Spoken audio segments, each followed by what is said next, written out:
आपका स्वागत है मिस्टिकल चर्चा में। आज हम एक अनोखी कहानी सुनेंगे तुलसीदास जी की रचना से।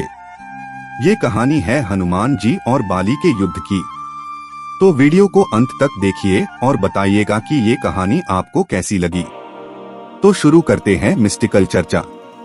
एक बार हनुमान जी जंगल में राम राम का पाठ कर रहे थे, तभी बाली कहीं से आ गया और पेड़ों को नष्ट करने लगा, जंगली जानवरों को मारने लगा और रावण के साथ उसके युद्ध के बारे में चिल्ला रहा था और डींगे मार रहा था, क्योंकि वह अपने प्रतिद्वंदी की आधी शक्ति को ले सकता था अगर वह उसकी आंखों में देखे। और इस तरह उसने रावण को धूल चटा दी थी। हनुमान जी ने पहले तो उसे अनदेखा करने की कोशिश की, लेकिन जब यह असहनीय हो गया तो वे उनके पास गए और उन्हें शांत करने लगे। जंगल को नष्ट करने और जानवरों को मारने से रुकने के लिए कहा और कहा कि घमंड बाली के माथे में प्रवेश कर गया है और उन्हें फिर से शांति पाने के लिए श्री राम का नाम लेना चाहिए। जिस पर बाली ने अनादर पूर्वक खड़े होकर कहा, अपने राम को लाओ, मैं उन्हें अभी कुचल दूंगा। इस बात पर हनुमान जी बहुत क्रोधित हो गए कि मेरे प्रभु राम जी के बारे में ऐसा बोला। हनुमान जी के चेहरे के भावों में एकाएक आया परिवर्तन संसार की आबोहवा को बदलने के लिए काफी था। हवा तेज गति से बहने लगी, जो कुछ भी अपने रास्ते में था उसे लेकर समुद्रों ने शक्तिशाली ज्वार के साथ तटों को पीटना शुरू कर दिया और जानवर चिल्लाने लगे और इधर उधर भागने लगे अपनी जान बचाने के लिए। हनुमान जी ने अपना गदा निकाला और बाली की ओर लपके। ब्रह्मा प्रकट हुए और हनुमान जी को रुकने के लिए कहा, लेकिन वे तैयार नहीं हुए, क्योंकि बाली ने उनके जीने के एकमात्र कारण प्रभु श्री राम का अपमान किया था। ब्रह्मा जी ने बाली से माफी मांगने को कहा, लेकिन बाली ने असहमति जताई और फिर से श्री राम का अपमान करना शुरू कर दिया। ब्रह्मा जी ने तब अपने 5वें सिर का उपयोग किया और एक विचार बनाया। उन्होंने उन दोनों से कहा कि यदि वे युद्ध करना चाहते हैं तो उन्हें सबके सामने औपचारिक रूप से युद्ध करना चाहिए, जिसे दोनों ने स्वीकार कर लिया और ब्रह्मा जी ने एक गहरी सांस ली। अगले दिन इस लड़ाई को देखने के लिए सभी बड़े राजाओं को बाली के राजमहल में बुलाया गया। एक बहुत बड़ा उत्सव चल रहा था और बाली चिल्ला रहा था कि आज वह हनुमान जी को हरा देगा और उन्हें अपना सेवक बना लेगा। सभी पराक्रमी देवता भी यह दृश्य देख रहे थे। उधर हनुमान जी राम की मूर्ति की पूजा कर रहे थे, जिसे उन्होंने मिट्टी, पत्थर, पत्ते और जंगल में उपलब्ध अन्य चीजों से बनाया था। उन्होंने राम से अपनी लड़ाई से पहले उन्हें आशीर्वाद देने का अनुरोध किया, अपना गदा उठाया और बाली के राजमहल की ओर प्रस्थान किया। ब्रह्मा जी फिर प्रकट हुए।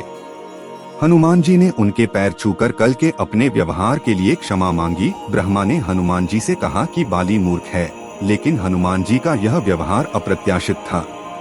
सज्जन व्यक्ति होने के कारण हनुमान जी को बुरा लगा और उन्होंने ब्रह्मा से उन्हें दंड देने के लिए कहा। ब्रह्मा मुस्कुराए और बोले, दंड के रूप में मैं तुम्हें आदेश देता हूँ कि तुम अपनी 95% शक्ति भगवान राम के पास छोड़ दो और अपनी शेष 5% शक्ति से बाली से युद्ध करो। हनुमान जी ने मुस्कुराकर सजा स्वीकार कर ली और उन्होंने अपनी 95% शक्ति राम की मूर्ति के पास ही छोड़ दी। हनुमान जी को आश्चर्य हुआ। मूर्ति में ऊर्जा का संचार होने के कारण वह चमकने लगी और चूंकि हनुमान जी में अभी भी बंदर की मासूमियत थी, उन्होंने सोचा कि राम उन्हें आशीर्वाद दे रहे हैं। जो हुआ उससे हनुमान जी खुश हो गए और जय श्री राम के नारे लगाने लगे और वे फिर चल दिए। उनकी चाल एक विशाल हाथी की तरह थी, जिसके प्रत्येक पैर से एक बड़ी ऊंचाई से फेंकी गई बड़ी चट्टान जैसी आवाज पैदा होती थी। जब वह बाली के महल में पहुंचे तो वे सजावट और की गई तैयारियों को देखकर हैरान रह गए। बाली ने चिल्लाकर हनुमान जी को अपने अखाड़े में बुलाया, लेकिन हनुमान जी ने उनकी बात अनसुनी कर दी। बाली फिर चिल्लाया, लेकिन इस बार भी सब कुछ वैसा ही था। पास जाने पर उन्होंने देखा कि हनुमान जी को लड़ाई से ज्यादा सभी पकवानों में दिलचस्पी थी। बाली ने हंसते हुए कहा, हनुमान, अगर आज तुम मुझे हराओगे तो तुम जो चाहो खा सकते हो। हनुमान जी का ध्यान बाली की ओर वापस लाने के लिए ये शब्द ही काफी थे। बाली ने हनुमान जी की गहरी नीली आंखों में देखा, जो पूरी दुनिया को जलाने में सक्षम आग और बर्फ से भरी हुई थी, जो हर गर्मी या आग को एक दूसरे के साथ पूरी तरह से संतुलित कर सकती थी। बाली का शरीर हनुमान जी के शरीर से 50% ऊर्जा लेने लगा, जो 5% ऊर्जा का 2.5% थी। हनुमान जी की ऊर्जा से उनका शरीर गर्म होने लगा, उनके शरीर में ऊर्जा का संचार होने लगा। बस अब बाली आक्रमण करने वाला था। तभी कुछ ऐसा हुआ जिसने बाली के पूरे शरीर को झकझोर दिया।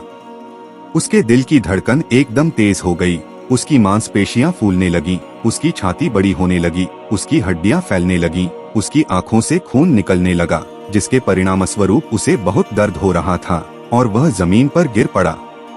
वह रोने लगा, दर्द से चिल्लाने लगा। वह देख भी नहीं पा रहा था क्योंकि उसकी आंखों से बहुत अधिक खून निकल रहा था। ब्रह्मा ने बाली के दिमाग में कहा कि वहां से जितनी तेजी से दौड़ सको दौड़ लगा दो।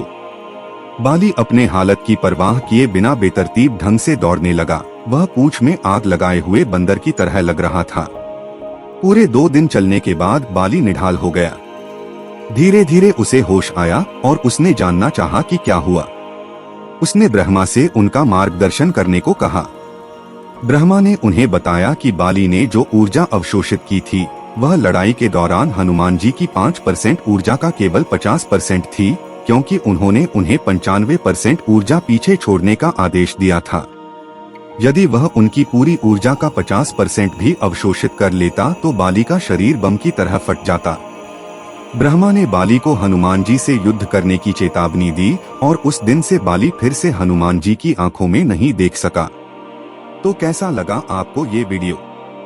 और ऐसे ही वीडियोस देखने के लिए चैनल को सब्सक्राइब करें और देखते रहिए मिस्टिकल चर्चा। धन्यवाद।